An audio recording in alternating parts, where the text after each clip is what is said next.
Hey everyone, just want to review the FRQ on, this is from 2008 if you want to look it up. The question is below. So the first part of the question is asking to draw a Phillips curve, but the key is the beginning. It's talking about full employment. You start at full employment and then the government has a balanced budget, no problem. So then there's a drop in consumer confidence. So big C is going to go down, AD is going to go to the left, but it doesn't say to draw AD. If I was going to draw AD, it would look like this. AD starting at full employment, okay, and AD shifting left. Point A over there, point B over there. What does this look like on a Phillips curve? Because that's what it's asking you to draw. So I have inflation rate, unemployment rate, short run Phillips curve. I don't need a long run. I can put it. It would be right here, but you don't need it for this question because it only says to draw the short run. So it shows A to B. Inflation rate went down because price level went down, right, from A to B. Output went down, so that means unemployment mirrors goes to the right. So there's the first part. The second question says, what's the impact of the recession on the federal government? Well, I'm sorry, not the federal government. It says, what's the impact of the recession on the federal budget? So what does that mean? Well, there's only three places a budget can be: in deficit, in surplus, or balanced.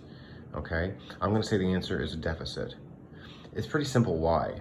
Okay, I see this is the most clear answer, and I have it in my explanation. When consumer confidence decreases, there's less spending overall in an economy. When there's less spending overall, that means more people have less income. And that means the government can't collect as much in taxes. So therefore, they're going to spend the same amount, but they're going to have less tax money to collect, which puts them in a deficit. So taxes will decrease because the recession causes less income for the government to collect. Pretty simple. For the third one, assume the current real GDP falls short of full employment by 500 billion. So the gap, which I drew over here, you don't have to draw this, but the gap would be 500 billion, and the MPC is 0.8, okay?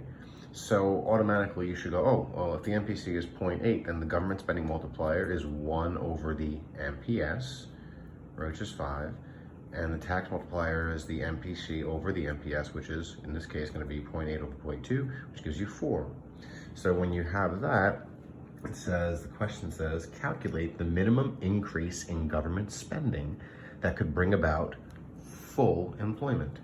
So I just figured out quickly the the spending multiplier, divided it, 5 divided into 500 million. I got 100 million increase in government spending. Done. For C2, it gets a little complicated, but it's not. Assume that instead of an increase in government spending, the government decides to reduce personal taxes. Will the reduction in personal income taxes required to achieve full employment be larger than or smaller than the government spending multiplier that you calculated previously? Well, we've already calculated it because that's just what we do, right, in our class.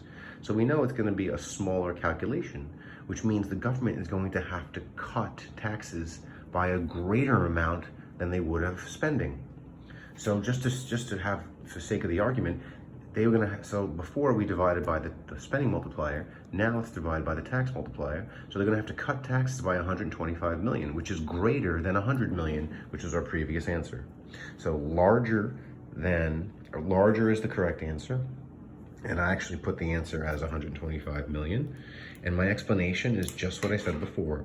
The tax multiplier, okay, is 4. That's good enough for an answer. And if you wanted to say a little bit more, you could have said households, HH, only spend 0.8 of every dollar received back from the tax cut. So therefore, they're going to have to cut taxes more. That's a clear enough explanation. Either one. This one is clear and that one's clear. Okay? So for question D, it says to draw a loanable funds market and show the impact of an increase in government spending on the real interest rate. So it's saying the government has decided to increase spending. Okay, no problem. We know what happens. We drew a real interest rate, loanable funds, supply and demand for loanable funds. And what happened? Well, we started off here, interest rate 1, And you could have drawn demand shifting to the right because the government is borrowing from loanable funds in order to increase spending to get us out of a recession. Or you could have drawn supply shifts to the left. Either one would have been a correct answer, but we try to do this one in this class. So that's it. D is pretty straightforward. For E, it says, how will the interest rate change in Part D affect growth in the U.S. economy? Well, they're talking about growth rate, right? So it's safe to say growth rate. What are they? They're hinting at the long run, even though they're not saying it. Well, when real interest, remember this loanable funds graph impacts the investment, right? Investors are interested in this rate, okay, the real interest rate. So what happens? Well, if interest rates are going up, then domestic, this is D, demand for loanable funds, demand for domestic investment, demand for loanable funds is going to increase by the government. So the interest rate goes up, which actually reduces the investment, big I, capital I. Okay, so decrease for 1 point, and you could explain how there's investment will decrease, therefore capital stock will decrease. You got to put both here. You have to show a connection that not only will investment decrease, our growth rate will decrease because we'll have less overall capital stock. Less businesses will be opening up because it's harder to take out a loan. All right? I hope that was clear. Please put questions and comments.